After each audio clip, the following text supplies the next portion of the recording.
வணக்கம் நேத்ரா நிகழ்ச்சியிலே கலந்துரையாடல் பகுதியோடு இணைந்திருக்கின்றோம். இன்று கலந்துரையாடல் ரொம்ப சிறப்பாக ஒரு சிறப்பான அதிதியோடு நகரவிருக்கின்றது. விழிகளில் ஊதி தூசி எடுத்தேன் தூசி வெளியேற உள்ளே நீ. இது ஒரு பிரபலமான நிறைய பேரால் நிறைய மேடைகளில் பேசி பேசி எல்லோருக்குமே மனசில் நிறுத்தப்பட்ட ஒரு ஹைக்கோ, ஒரு குறுங்கவிதை, ஒரு துளிப்பா.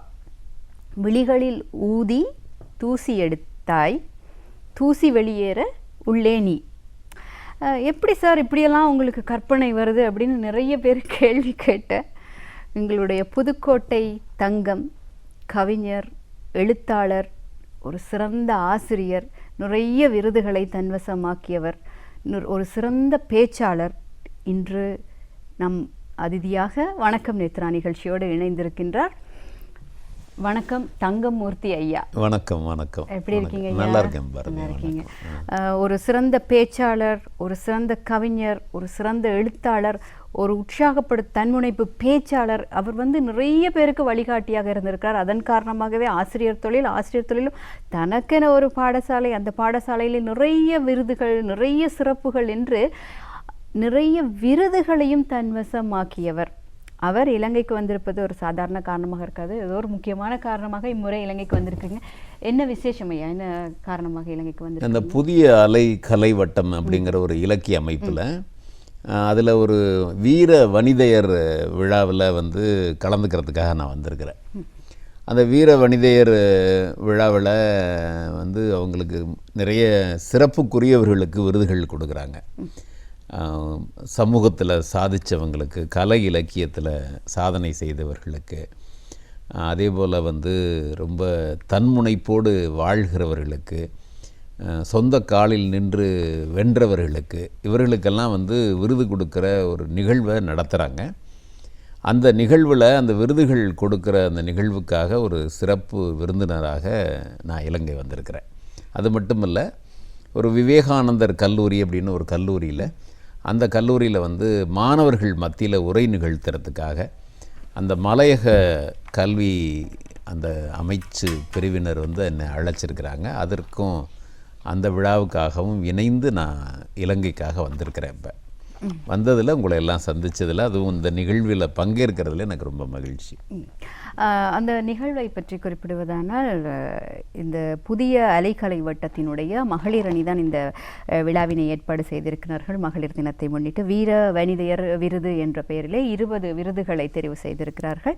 20 பெண்களுக்கு அந்த விருதுகளை வழங்கப் போகிறார்கள். அது மட்டுமல்லாமல் நிறைய பெண் தலைமைத்துவத்தில் இருக்கக்கூடிய குடும்பங்களுக்கு உதவி செய்வதாக, நிதியுதவி செய்யக்கூடிய மாதிரியான ஒரு ஏற்பாடும், அதே போல் துப்புரவு தொழிலாளர்களுக்கான ஒரு வகையான உதவி செய்யக்கூடிய மாதிரி, இப்படி பல சமூக செயற்பாடுகளோடு இந்த விருது வழங்கும் விழா இடம்பெற காத்திருக்கின்றது. அந்த விழாவிலே சிறப்பு விருந்தினராக வந்திருக்கும் நமது தங்கமூர்த்தி ஐயாவை பற்றி நிறைய விஷயங்கள் இருக்கிறது. அந்த விருது விழா மட்டுமல்ல, அவருடைய எழுத்துப்பணி, அவருடைய ஆசிரிய பணி, இப்படியுமே அவரிடமிருந்து நாங்கள் கேட்டுக்கொள்வதற்கு நிறைய விடயங்கள் இருக்கிறது. எழுத்து பணிக்கு முதல்ல ஆசிரியர் பணியிலிருந்து தொடங்குவோம் ஐயா. ஆசிரியராக, அதுவும் ஒரு ஸ்ரீ வெங்கடேஸ்வரா மேல்நிலைப்பள்ளி, இப்படி ஒரு பாடசாலையை ஆரம்பித்து நிறைய சிறப்புகளையும் நிறைய விருதுகளையும் இந்த பாடசாலை வாங்கி இருக்கிறதாக நாங்கள் அறிய கிடைத்தது. சாதாரண பாடசாலைகளிலிருந்து இந்த பாடசாலை எப்படி வேறுபட்டு நிற்கிறது? இந்த பாடசாலை, இப்படி ஒரு பாடசாலையை அமைத்து என்னுடைய ஆசிரியர் தொழிலை கொண்டு செல்ல வேண்டும் என்ற அந்த கனவு, இதை பற்றி கொஞ்சம் எங்களோடு பகிர்ந்து கொள்ளுங்களேன். நான் படித்தது ஆங்கில இலக்கியம் படித்தேன். ஆங்கில இலக்கியம் படித்ததற்கு பிறகு நான் கல்வித்துறையில் தான் படித்தேன். பிஎட்டு, எம்எட் எல்லாமே ஒரு கல்வியியல் துறையில் நான் படித்தேன். கல்வியியல் துறையில் நான் படித்ததற்கு பிறகு எல்லாமே கல்வி சார்ந்த என்னுடைய பயணங்கள் தொடர ஆரம்பிச்சிருச்சு. பிறகு ஒரு பள்ளி தொடங்கலாம் அப்படிங்கிற ஒரு கனவு இருக்குது. என்ன காரணம் அப்படின்னா, நான் நான் படித்த ஆங்கிலம், என்னுடைய கல்வி பற்றிய சிந்தனை, இதெல்லாம் அடுத்த தலைமுறைக்கு எடுத்துகிட்டு போகணும் அப்படிங்கிறதுனால ஸ்ரீ வெங்கடேஸ்வரா மெட்ரிக் மேல்நிலைப் பள்ளி அப்படிங்கிற ஒரு பள்ளியை புதுக்கோட்டையில் திருக்கோகர்ணம் அப்படிங்கிற ஒரு பகுதியில் அந்த கல்வி நிறுவனத்தை இப்போ நான் நடத்திக்கிட்டு இருக்கிறேன். ஆயிரக்கணக்கான மாணவர்கள் கல்வி பயிலுகிற ஒரு நல்ல இடம். இந்த பள்ளியில் என்ன சிறப்பு அப்படின்னு கேட்டால், அந்த பள்ளியில் ரொம்ப அருமையான கல்வியை நாங்கள் கொடுத்துக்கிட்டு இருக்கிறோம். பாடம் மட்டும்தான் வாழ்க்கை அப்படின்னு நினைக்கிறாங்க. இப்போ வேறு ஒன்றும் வாழ்க்கை இல்லை, இது கல்வி புத்தகத்தை படிக்கிறது மதிப்பெண் எடுக்கிறது மட்டும்தான் கல்வி அப்படிங்கிற ஒரு பொது புத்தி ஒன்று எல்லார்ட்டையுமே இருக்குது, முக்கியமாக பெற்றோர்கள்ட்ட. இதிலிருந்து கொஞ்சம் மாறுபட்டு மாணவர்களிடத்தில் உள்ளே பொதிந்து கிடக்கிற எல்லா திறமைகளையும் வெளிக்கொண்டு வருகிற ஒரு நல்ல கல்விக்கூடமாக இதை உருவாக்குறதுல எங்களுடைய பங்கு நிறைய இருக்கிறதா நான் பார்க்குறேன். அதில் என்ன அப்படின்னு கேட்டால், நாங்கள் நோ புக் டேன்னு ஒன்று சொல்லுவோம், அது ரொம்ப பிரபலமானது. எப்படி நோ புக் டே அப்படின்னா, அன்னைக்கு வந்து மாதத்தில் ஒரு நாள் வந்து அந்த குழந்தைங்க புத்தகமே எடுத்துகிட்டு வர வேண்டியதில்லை, கையை வீசிட்டு வந்தால் போதும். அன்னைக்கு அவங்க மகிழ்ச்சியை நீங்கள் பார்க்கணும், அப்படியே கொண்டாடி தீர்த்துருவாங்க, அப்படியே கொண்டாடுவாங்க. மாதத்துக்கு ஒரு நாள், மாதத்தில் ஒரு நாள் அந்த நிகழ்வு நடைபெறும். அப்புறம் வந்து அதிகமான எக்ஸ்ட்ரா கரிக்குலர் ஆக்டிவிட்டீஸ், பாடம் அல்லாத பிற துறைகளில் அவங்களுக்கு வந்து கராத்தே, யோகா, அவனுக்கு தேவையான வாழ்க்கைக்கு தேவையான எல்லா விஷயங்களையும், அபாக்கஸ்னு ஒன்று இருக்குது, குத்துச்சண்டை இருக்குது, இப்படி பல இசைக்கருவிகளை கற்றுக் கொடுக்கறது, பாடல் சொல்லிக் கொடுக்கறது, நடனம் சொல்லிக் கொடுக்கறது, இந்த துறைகள் முழுக்கவே ஒவ்வொரு வாரமும் புதன்கிழமை அன்னைக்கு நடைபெறும். புதன்கிழமை அன்னைக்கு வந்து அவங்களுக்கு இந்த பாட வேலையே இல்லை. அப்பார்ட் ஃப்ரம் டெக்ஸ்ட் புக்கு வந்து இந்த கல்வி தான் இருக்கும். அதனால் இப்போ இந்தியாவில் என்ன பண்ணாங்கன்னா, சண்டிகரில் நடந்த ஒரு விருது வழங்கும் விழாவில், பல்கலைக்கழகத்தில் நடந்த விழாவில், இந்தியாவிலேயே அதிகமான எக்ஸ்ட்ரா கரிக்குலர் ஆக்டிவிட்டீஸில் பிரபலமான பள்ளின்னு நம்ம பள்ளிக்கு ஒரு விருது கொடுத்தாங்க. அதில் அதான் நிறைய விருதுகளை பள்ளிக்கூடம் மட்டுமல்ல நீங்களுமே பெற்றிருக்கிறீர்கள். இந்திய அரசினால் வழங்கக்கூடிய தேசிய அளவிலான சிறந்த நல்லாசிரியருக்கான விருது, அதே போல மாநில விருதும் டாக்டர் ராதாகிருஷ்ணன் விருது அப்படி வாங்கியிருக்கிறீர்கள். இது வந்து இப்படி அந்த ஆசிரியராக கல்லூரி முதல்வராக இருந்து நீங்கள் விருதை பெற்றுக்கொள்ளும் பொழுது நீங்கள் கதைக்கும் போது குறிப்பிட்டிருந்தீங்க, ஒரு நாள் ஆசிரியராக இருந்தேன் என்று சொல்லி அரசு பள்ளியிலே. அந்த அனுபவத்தையும் அதன் காரணமாக உங்களுக்குள் ஏற்பட்ட அந்த மாற்றம் என்ற அந்த விடயத்தை பற்றியும் கொஞ்சம் பகிர்ந்துக்கலாம். ஒரு அரசு பள்ளிக்கு வந்து நான் விண்ணப்பம் வந்து எனக்கு, நான் படித்த கல்வி வந்து அரசு வேலைக்கு உரிய ஒரு வேலை தான் அது. நான் எம்ஏ படித்தேன், பிஎட் படித்தேன், எம்எட் படித்தேன். அதன் மூலமாக அரசு பள்ளி ஆசிரியருக்கு ஆங்கில ஆசிரியராக நான் தேர்வானப்போ அந்த பள்ளியில் போய் நான் சேர்ந்தேன். ஒரு பெண்கள் கல்லூரி பள்ளியில் தான் நான் வந்து ஆசிரியராக, ஆங்கில ஆசிரியராக சேர்ந்தேன். அன்று காலையிலிருந்து மாலை வரை அந்த பள்ளியில் இருந்தேன். ஆனால் அந்த பள்ளியில் இருக்கிறப்ப, அந்த பள்ளியினுடைய ஒரு நாள் முழுக்க வேலை பார்க்குறப்ப அனைத்து பாட வேலைகளையும் நான் வகுப்படுத்திட்டு அன்று மாலை நான் யோசிக்கிறப்ப, என்னை நம்பி ஆயிரக்கணக்கான பிள்ளைகள் இருக்கிறாங்க அந்த என்னுடைய பள்ளிக்கூடத்தில், இந்த உழைப்பையும் சேர்த்து அந்த பிள்ளைகளை கொஞ்சம் வளர்க்கலாமே அப்படிங்கிற ஒரு எண்ணத்துலையும், இன்னொன்று அதையும் வளர்த்து இதையிலையும் கவனம் செலுத்துறது அப்படிங்கிறது வந்து இரட்டை வாகனத்தில் பயணிக்கவே முடியாது. அதனால் வந்து ஒரே சிந்தனையில் ஒரு கல்விக்கூடமாக இருக்கட்டும் அப்படின்னு மீண்டும் வந்து என்னுடைய பள்ளி வளர்ச்சிக்கே நான் என்னை ஆட்படுத்திக்கிட்டேன். ஸ்ரீ வெங்கடேஸ்வரா மேல்நிலைப்பள்ளி புதுக்கோட்டையினுடைய தாளாளர், முதல்வர், புதுக்கோட்டை சங்கம் அப்படின்னு சொல்லுவாங்க இல்லையா ஐயா. ஐயாவினுடைய கவிதை போலவே அவருடைய பேச்சுமே எல்லோராலுமே விரும்பப்படக்கூடிய ஒன்று. அந்த வகையில் இந்த தேவதைகளால் தேடப்படுபவன் அப்படிங்கிற இந்த புத்தகம், இது அவருடைய கவிதை நூல். இந்த நூலுக்கு வந்து தமிழக அரசின் 2016ஆம் ஆண்டுக்கான சிறந்த கவிதை நூல் விருது கிடைக்கப்பெற்றிருக்கிறது. இந்த கவிதை நூல் போலவே இவர் வந்து சிறந்த பேச்சாளர் என்றும் குறிப்பிட்டிருந்தேன். அவரிடம் வந்து அந்த பேச்சு, கவிதை, படைப்பிலக்கியம் பற்றியும் நாங்கள் நிறைய விடயங்களை தெரிந்து கொள்ளலாம்.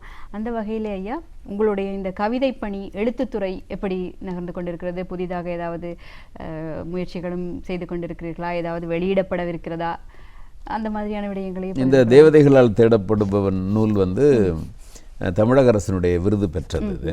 அது மட்டுமல்ல, இது நான் படித்த பள்ளிக்கூடத்தில் எம்ஏக்கு பாடநூலாக இருக்கிறது. முதுகலை தமிழுக்கு பாடநூலாக பாடப்பிரிவில் அந்த கல்லூரியில் வச்சிருக்கிறாங்க அதை.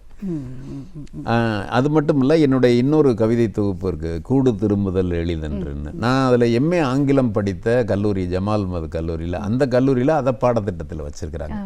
நான் படித்த கல்லூரிகள்லேயே என்னுடைய கவிதை நூல்களை பாடத்திட்டமாக வச்சுருக்கிறது எனக்கு ரொம்ப பெருமையாகவும் ரொம்ப மகிழ்ச்சியாகவும் இருக்குது. ஒரு படை கவிதை என்பது ஒரு இலக்கிய ரசனைக்கானதாக மட்டுமே இல்லாமல் அது ஒரு வாழ்க்கையினுடைய தத்துவத்தை, வாழ்க்கையினுடைய போக்கையும் அதற்கான ஒரு விடைய பரப்பையுமே சொல்கிற காரணத்தினால் பாடப்பரப்புக்குள்ளே இந்த நூலை, இந்த கவிதைகளை கொண்டு போய் சேர்த்திருக்கிறார்கள். அந்த வகையிலே உங்களுடைய கவிதைகளிலே நிறைய கவிதைகளை நாங்கள் சிறப்பான கவிதைகளாக பார்க்கலாம். இந்த புத்தகத்திலும் கூட நிறைய கவிதைகள் இருக்கின்றன.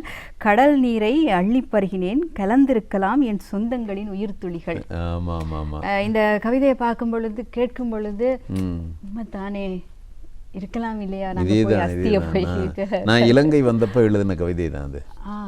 ஒரு முறை நான் இலங்கை வந்தப்ப ஒரு கடற்கரையில் உட்கார்ந்துருக்கும் போது அந்த கடற்கரையில் இருக்கிற தண்ணீரை நான் எடுத்து அப்படியே அந்த கையில் அப்படியே அள்ளி அந்த கடல் நீரை அப்படியே அள்ளி இப்படி பருகினேன். ஏன் பருகினேன்னா, நம்ம சொந்தங்களுடைய ரத்தம் அதில் கலந்துருக்கலாம் அப்படிங்கிற ஒரு இந்த உணர்வு என் மேலே வந்தது. அதனால் இந்த இலங்கையில் இருக்கிற கடல் நீரை பார்க்குறப்ப நான் ரொம்ப புனித நீராக பார்ப்பேன். கங்கையில் உள்ள நீர் தான் புனித நீர்னு சொல்லுவாங்க.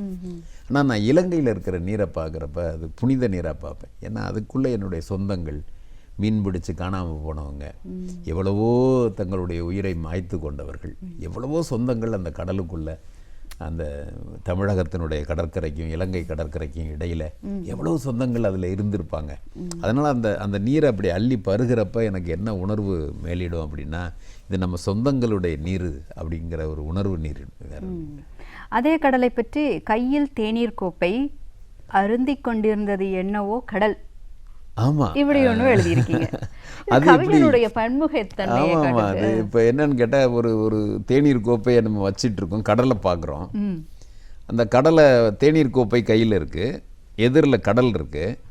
இந்த தேநீர் கோப்பை வழியாக செல்வது தேநீர் அல்ல, அந்த கடல் இந்த தேநீர் கோப்பை வழியாக உள்ளே போகுது அப்படிங்கிற ஒரு கற்பனை தான். அதுவும் இலங்கை கடற்கரையில் எழுதின கவிதை தான். அப்போ இலங்கை கடற்கரையில் இம்முறையும் நிறைய கவிதைகள் பிறக்கும் என்று. ஆமாம், நிச்சயமாக நிச்சயமாக. சரி, ஐயாவினுடைய விருதுகளை பார்ப்போம்.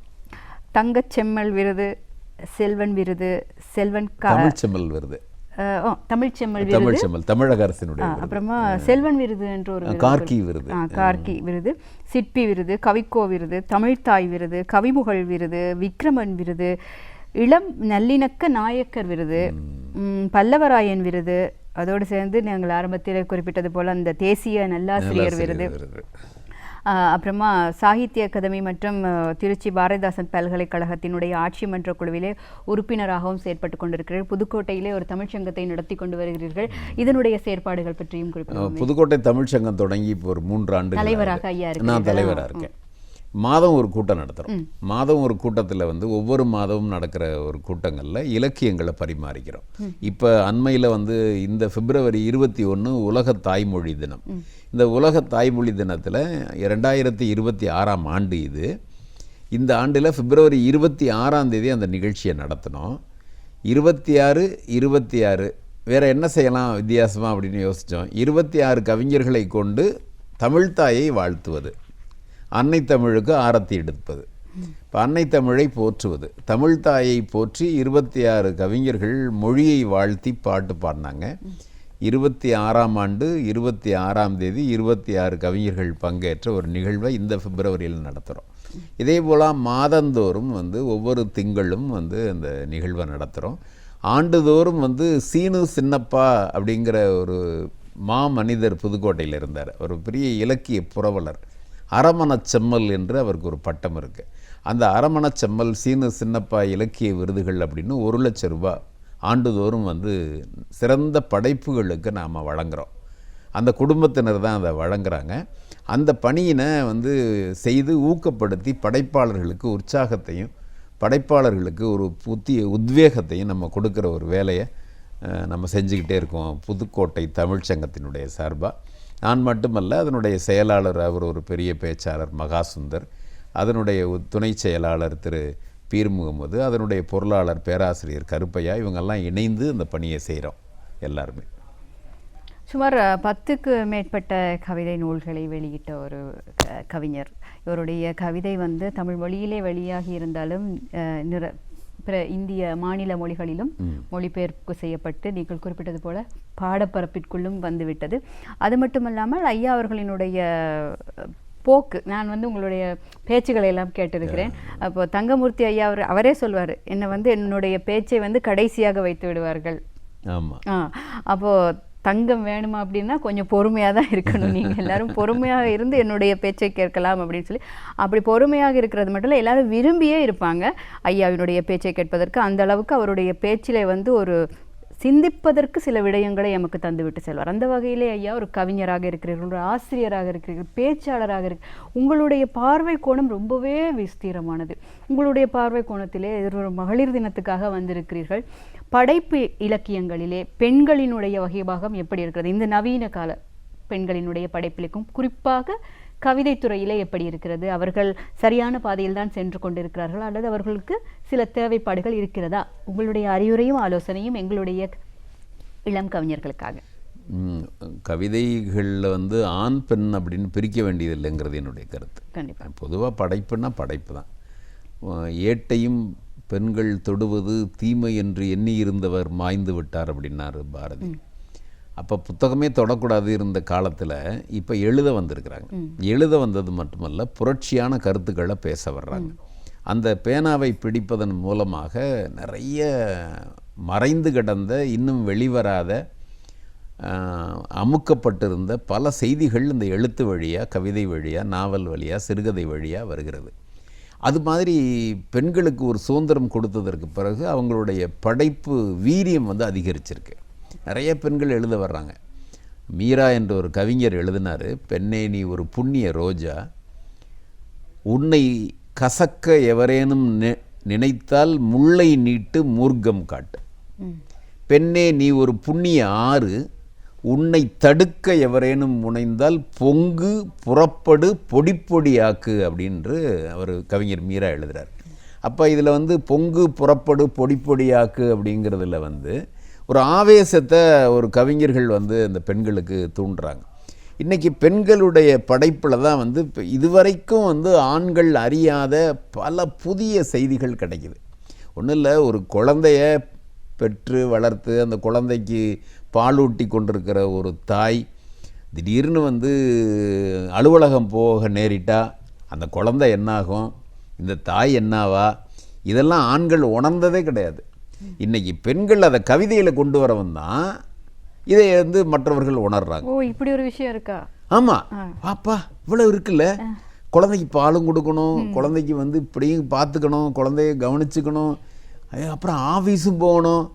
அச்சே எவ்வளோ கஷ்டப்படுறா நம்ம மனைவி, எவ்வளோ கஷ்டப்படுறா நம்ம மக, எவ்வளோ கஷ்டப்படுறா மருமக, இப்படியெல்லாம் ஒரு உணர்வை இந்த பெண் எழுத்தாளர்கள் தான் ஏற்படுத்துகிறாங்க. அவங்களுடைய கவிதை மூலமாக, சிறுகதை மூலமாக, படைப்பு மூலமாக தான் பெண்ணினுடைய உணர்வுகள், வலி, வேதனை எல்லாம் வந்து இந்த உலகம், சமூகம் அறிகிற மாதிரி இருக்குது. அதில் பெண்கள் படைப்புலகம் வந்து இன்றைக்கி ரொம்ப உயரத்தில் இருக்கிறதா நான் நினைக்கிறேன். நிறைய படைக்கிறாங்க, சுதந்திரமாக எழுதுகிறாங்க, கவிதை தொகுப்புகள் நிறைய கொண்டு வர்றாங்க. நீங்களே ஒரு நல்ல கவிஞர், நீங்களே நிறைய கவிதைகள் எழுதுறீங்க.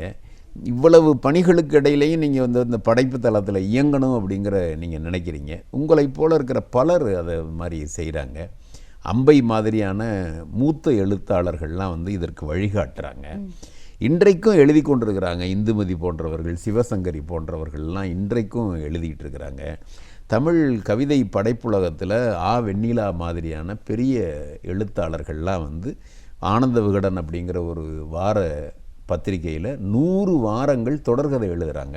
நீர் அதிகாரம் அப்படின்னு பென்னி குயிக்கினுடைய வரலாறை ஆராய்ந்து அந்த காடுகளுக்குள்ளே போய், அந்த அணைக்கட்டுக்குள்ளே போய், அதனுடைய எங்கே இருக்குது, அதனுடைய ஆதி வேர் எங்கே இருக்குதுன்னு கேட்டு வெளிநாடுகளுக்கெல்லாம் போய் அங்கே இருக்கிற அருங்காட்சியகங்கள் எல்லாம் தேடி எடுத்து கொண்டாந்து பென்னி குயிக்கினுடைய வரலாறு 100 வாரங்கள் ரொம்ப ஆதாரபூர்வமாக எழுதுகிறாங்க.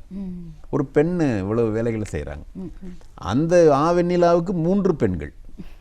இல்லடா 3 பொண்ணு பெற்றுட்டா அந்த பொண்ணு எப்படி காப்பாற்ற போகிறா அப்படின்னு அவங்க எல்லாரும் நினைக்கிறாங்க. ஆனால் இன்றைக்கு வெண்ணிலா, முருகேஷ் அந்த இருவரும் அந்த 3 பெண்களையும் என்ன பண்ணுறாங்க அப்படின்னா, ஒரு பொண்ணு வந்து IAS, ஒரு பொண்ணு IPS, ஒரு பொண்ணு வந்து IFS.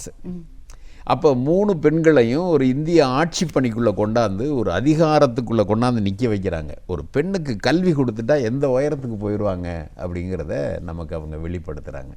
அப்போ பெண்ணுடைய கல்வியும் பெண்ணுடைய இலக்கியமும் நமக்கு ரொம்ப ரொம்ப தேவையானதாக இருக்கிறதா நான் நினைக்கிறேன். சரி, அந்த வகையிலே நடைமுறையிலே நிறைய உதாரணங்கள் பெண்கள் என்பது வந்து ஆரம்பத்திலிருந்து நாங்கள் பேசிக்கொண்டிருந்த ஒரு வலிமை குறைந்த பலவீனமானவர்கள் அல்ல. அவர்களுக்குள்ளே இருக்கக்கூடிய அந்த பெண்மை வெளியில் வரும் பொழுது அவர்களால் நிறைய விடயங்களை சாதிக்க முடியும். அதற்கு கலை இலக்கியமும் ஒன்று, கவிதையும் ஒன்று. அந்த வகையிலே மகளிர் தின சிறப்பு நிகழ்வு ஒன்று எதிர்வரும் 8ஆம் தேதி நடைபெறவிருக்கின்றது. புதிய அலைக்கலை வட்டத்தினுடைய மகளிர் அணி ஏற்பாடு செய்திருக்கக்கூடிய வீர வனிதையர் விருது விழா. இந்த விழாவுக்காக வருகை தந்திருக்கிறார் புதுக்கோட்டையிலிருந்து கவிஞர், எழுத்தாளர், தேசிய நல்லாசிரியர் விருது, இந்திய தேசிய நல்லாசிரியர் விருது வென்ற ஒரு சிறப்பான ஆசிரியர், கவிஞர், எழுத்தாளர் புதுக்கோட்டை தங்கம் மூர்த்தி ஐயா அவர்களுக்கு நன்றி. உங்களுடைய கருத்துக்களை பகிர்ந்து எங்களுடைய நேயர்களுக்கு பல நல்ல சிறப்பான தகவல்களை வழங்கியதற்காகவும் உற்சாகமூட்டியதற்காகவும், உங்களுடைய அந்த நிகழ்வுகள், நீங்கள் எந்த காரணத்துக்காக இலங்கைக்கு வந்திருக்கிறீர்களோ அந்த நிகழ்வுகள் அனைத்தும் சிறப்பாக இடம்பெற வேண்டும் என்று நேத்ரா தொலைக்காட்சியின் சார்பாக நாங்கள் வாழ்த்துக்களை தெரிவிக்கிறோம். நேத்ரா தொலைக்காட்சிக்கும் இந்த ரொம்ப நேரத்தை செலவு செய்த பாரதி அவர்களுக்கும் தயாரிப்பாளர் ஜெயமல் அவர்களுக்கும் என்னுடைய நன்றியை வணக்கத்தை தெரிவிச்சுக்கிறேன். எல்லாரையும் இந்த மண்ணில் வந்து சந்திக்கிறதுலையும் தொலைக்காட்சி வழியாக பார்க்கறதுலையும் எனக்கு ரொம்ப மகிழ்ச்சி. வணக்கம். நன்றி ஐயா. அதுபோல் இன்று நிகழ்ச்சியோடு இணைந்திருந்த நேயர்களுக்கு புதிய அனுபவம் கிடைத்திருக்கும். நிறைய வித்தியாசமான பாகங்களோடு நாங்கள் இன்றைய வணக்கம் நேத்ரா நிகழ்ச்சியிலே உங்களோடு சந்தித்திருந்தோம். உங்களுடைய காலை வேளை சிறப்பாக இருந்திருக்கும். இந்த நாள் உங்களுக்கு இனிய நாளாக இருக்க வேண்டும் என்ற பிரார்த்தனையோடு இன்று நிகழ்ச்சியோடு இணைந்திருந்த தயாரிப்பாளர் மற்றும் தொழில்நுட்ப உதவியாளர்களோடு சேர்ந்து இன்றைய நிகழ்ச்சியிலிருந்து விடைபெறும் நான் ஜெயபாரதி கிருஷ்ணா. வணக்கம் நேயர்களே. மலர்ந்திருக்கும் நாள் நல்ல நாளாக அமையட்டும். நன்றி.